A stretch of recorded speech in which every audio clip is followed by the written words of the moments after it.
Hello বন্ধুরা, আজকে আমার অরুণাচল প্রদেশ রাইডের প্রথম দিন। আর আমি এখন বাড়ি থেকে জাস্ট 230 কিলোমিটার রাইড করে আমার এক বন্ধু রূপকুমারের সাথে এখন দাঁড়িয়ে আছি মোরগ্রামে ছোট্ট একটা ধাবায়।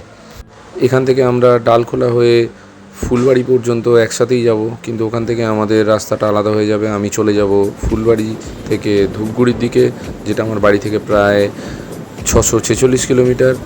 আর আমার বন্ধু চলে যাবে বাদিকে শিলিগুড়ির দিকে। বাড়ি থেকে বেরোনোর সময় আমি আর কোনো ভিডিও শ্যুট করতে পারিনি, কেন সকালবেলা এমনি আমার শুরু করার কথা ছিল 5:30টার সময়, কিন্তু আমি আধা ঘন্টা প্রায় লেট করে ফেলেছি। তো যাই হোক, শুরুর দিনের ওয়েদারটা অত্যন্ত ভালো আর রাস্তাও একদম পরিষ্কার। এরকম ওয়েদারই দরকার ছিল আমার রাইডের জন্য। আর কিছুক্ষণের মধ্যেই ফারাক্কা ক্রস করে যাব। আর এখন ঘড়িতে বাজছে প্রায় 12:30। আমার বন্ধু চালাচ্ছে এক্সপালস 210। গাড়িটা অফ রোড গাড়ি হলেও অন রোডেও খুব ভালোই পারফরমেন্স দিচ্ছে। ওর এতটা লং রাইড এই ফার্স্ট টাইম। আজকে আমি খুব বেশি ভিডিও শ্যুট করতে পারিনি, কারণ 2023-এ নেপাল রাইডের পর আজকে 2025-এর নভেম্বরে অনেক দিন বাদে আমি এই লম্বা রাইড শুরু করেছি। এখন বাজে সন্ধ্যে 6:20 আর আমি দাঁড়িয়ে আছি কিষানগঞ্জ ক্রস করে রায়গঞ্জ বাইপাসে। গুড মর্নিং এভরিওয়ান, এখন ঘড়িতে বাজে সকাল 10:10 আর আমি আমার অরুণাচল রাইডের দ্বিতীয় দিনে যাত্রা শুরু করেছি ধূপগুড়ি থেকে জাস্ট কিছুক্ষণ আগে সকাল 10:15 নাগাদ। আর এখন চলেছি গায়েরকোটা টি গার্ডেনের মনোরম সৌন্দর্য উপভোগ করতে করতে NH 27 ধরে।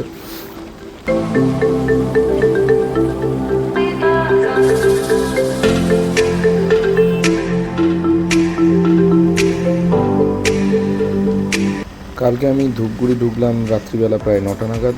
আরও 1 ঘন্টা আগেই হয়তো ঢুকে পড়তে পারতাম, কিন্তু বিকালের দিকে মালদা পৌঁছানোর আগেই রায়গঞ্জের কাছাকাছি আমার গাড়ির ব্যাটারির নেগেটিভ টার্মিনালটা খুবই ডিস্টারবেন্স করছিল।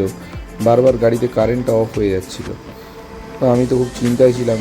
ফাইনালি আমাদের হাওড়া ফর্স রোডের যে রয়্যাল এনফিল্ডের সার্ভিস সেন্টারে আমি সার্ভিস করাই, ওখানে দীপদা বলে যে ম্যানেজার আছেন, উনি আমাকে লাস্টে বললেন যে ওখানে মালদা পৌঁছানোর আগেই একটা সার্ভিস সেন্টার তুমি পেয়ে যাবে, ওখানে একবার গাড়িটা দেখিয়ে নাও। তো ওটা আমি দেখিয়ে নিয়ে লাস্টে আমার 1 ঘন্টা সময় লাগলো। দাদারা খুব ভালোভাবে সার্ভিস করে দিল এবং আমি আবার বেরিয়ে পড়লাম।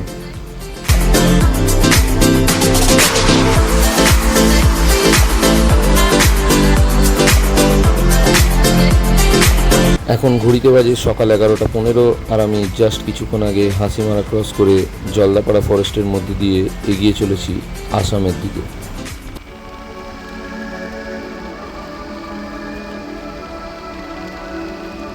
আজকে আমি ওয়েস্ট বেঙ্গল আর আসাম দুটো স্টেটের বর্ডার ক্রস করে পৌঁছে যাব অরুণাচলের ফার্স্ট ভিলেজ ভালুকপংয়ে। পৌঁছাতে হয়তো রাত্রিবেলা 8টা বাজতে পারে, কারণ রাস্তাটা প্রায় অনেকটাই 538 কিলোমিটার যদি মঙ্গলদৈ হয়ে যায়। ওই দেখো কীরকমভাবে টোটো অটো ক্রস করছে, খুব সাবধান হয়ে চলতে হবে হাইওয়েতে যা দেখছি। হ্যাঁ, তো মঙ্গলদৈ হয়ে যদি আমি ভালুকপং পৌঁছাই তাহলে রাস্তাটা হবে 538 কিলোমিটার, আর যদি বারামা তামুলপুর হয়ে পৌঁছাই তাহলে রাস্তাটা হবে 489 কিলোমিটার। কিন্তু আমি যেটুকু আমার লাস্ট কয়েকজন রাইডারদের সাথে কথা হলো, তাদের রিসেন্ট অরুণাচল রাইডে তারা বলছিল আমাকে যে বারামা হয়ে তামুলপুরের রাস্তাটা অ্যাভয়েড করাটাই ভালো, কেন ওই রাস্তাটা এক তো সিঙ্গেল লেনের, দুই হচ্ছে রাস্তায় কাজ চলছে বলে অত্যন্ত খারাপ অবস্থা রাস্তার। তাই আমি ডিসিশান নিলাম যে না, মঙ্গলদৈ হয়েই যাব, তাতে NH-টাও পাবো আর রাস্তাটাও ভালো হবে, যদিও কিছুটা ঘুর হবে, দেখা যাক তারপর।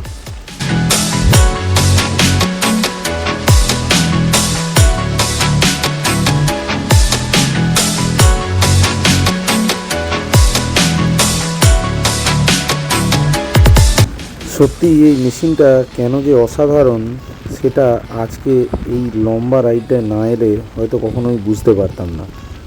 এতই বাটার স্মুথ ইঞ্জিন যে বলার কথা নয়। অ্যাকচুয়ালি 650cc অন করার স্বপ্ন ছিল বহুদিনের, আর আজকে এই 650 টুইন আমি যখন চালাচ্ছি যে কতটা ভালো লাগছে সেটা আমি বলে বোঝাতে পারবো না। এখন চলেছি ডিমা ব্রিজের ওপর দিয়ে। জাস্ট আলিপুরদুয়ারের কিছুটা আগে আছি, আর কিছুক্ষণের মধ্যেই আলিপুরদুয়ার ক্রস করে যাব।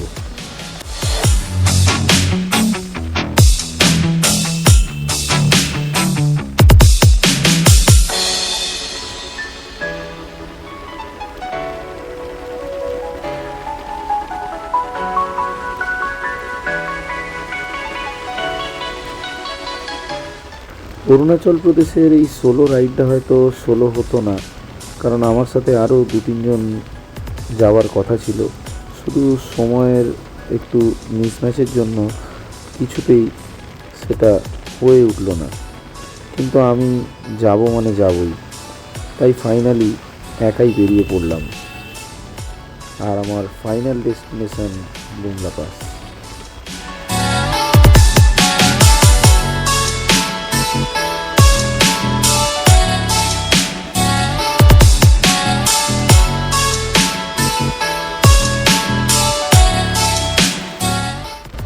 আজকে সকাল থেকে প্রায় 83 কিলোমিটার রাইড করে ধূপগুড়ি থেকে এই জাস্ট আলিপুরদুয়ার ক্রস করলাম। আর কিছুক্ষণের মধ্যেই বারোবিশা ক্রস করলে আমি আসাম এন্টার করে যাব, ওয়েস্ট বেঙ্গল বর্ডার ক্রস করে। আজকে দুপুরের লাঞ্চটা করার ইচ্ছা আছে বঙ্গাইগাঁওতে, দেখা যাক কখন লাঞ্চ করা হয়।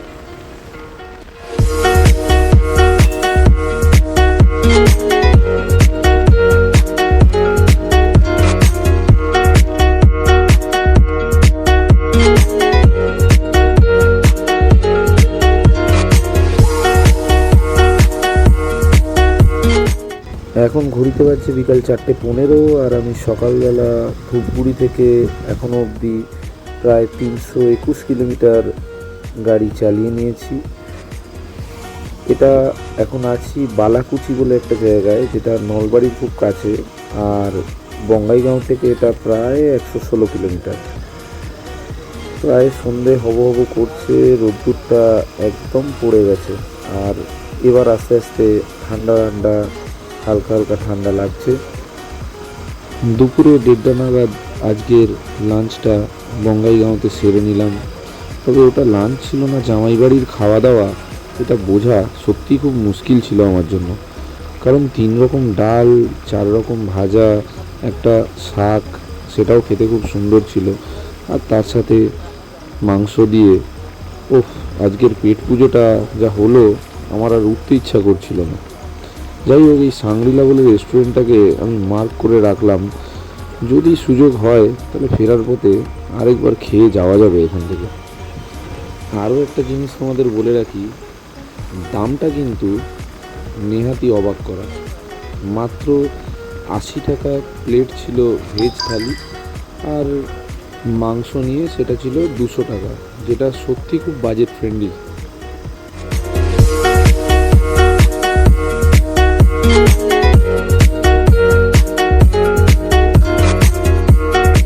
এখান থেকে গুয়াহাটি আর মাত্র 66 কিলোমিটার, বাট আমার আজকে গুয়াহাটি যাবার নেই, কারণ আজকে আমায় ভালুকপুং পৌঁছাতেই হবে। এই দেখো, এরা ন্যাশনাল হাইওয়ের মতো জায়গায় কীরকম হেলমেট ছাড়া চলছে, অদ্ভুত। আমি তোমাদের সকলকে একটা কথাই বলবো, যে যেখানেই রাইডে যাও না কেন, রাইডিং গিয়ার কিন্তু মাস্ট। হেলমেট আর ওভার স্পিডিং একদমই করা উচিত নয়। সবাই যে যার নিজস্ব একটা স্পিড মেনটেন করে চলো। যেরকম আমি এই হাইওয়েতে মোটামুটি 100-110 on an average speed maintain করতে পারছি। হ্যাঁ, কোথাও কোথাও যদি আসতে হতে হচ্ছে, তো সেখানে 60-70তেও হয়তো চালাচ্ছি। যদিও আমি কখনোই রেকমেন্ড করবো না যে 100-110ই অ্যাভারেজ ক্রুজ করতে হবে। আমি এই জায়গায় কমফোর্ট জোন ফিল করছি, তো আমি চালাচ্ছি। বাট যেখানে আসতে হওয়ার দরকার, যেরকম এই কিছু কিছু ব্রিজগুলোর জয়েন্টগুলোতে সত্যিই কিছু কিছু জায়গায় গাড়ি খুবই লাফিয়ে যাচ্ছে। তো এটা কয়েকটা প্রথমে ব্রিজে মানে কয়েকটা কালভার্ট ক্রস করার মুখে বুঝতে পারিনি, বাট তারপর আস্তে আস্তে এটা আমি অ্যালার্ট হয়ে গিয়েছি।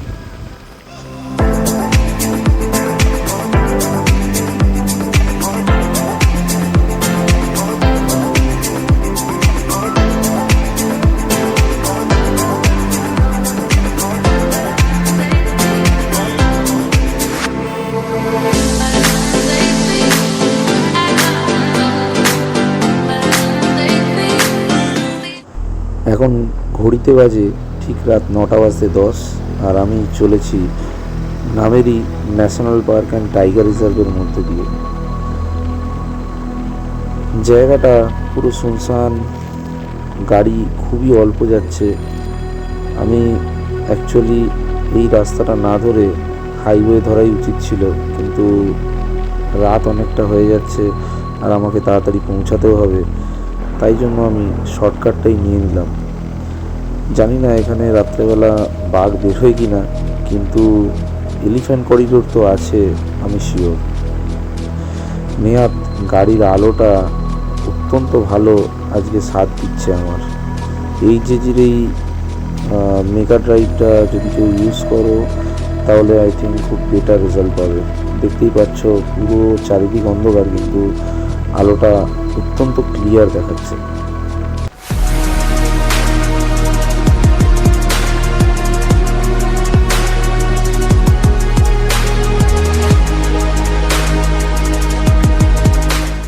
দিনের আলোয় ভালোই মঙ্গলদৈ পার হয়ে গিয়েছিলাম, আর তারপর সন্ধেবেলা ডালগাঁও হয়ে ওরাং থেকে রাইট টার্ন নিলাম আর NH-27 থেকে 15-এ এসে পড়লাম।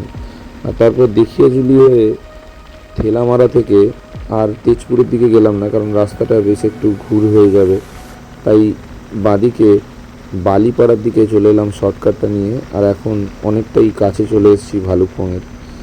ডান দিকে কামেং রিভার বইছে আর আমি একদম ভালুকপংয়ের কাছে।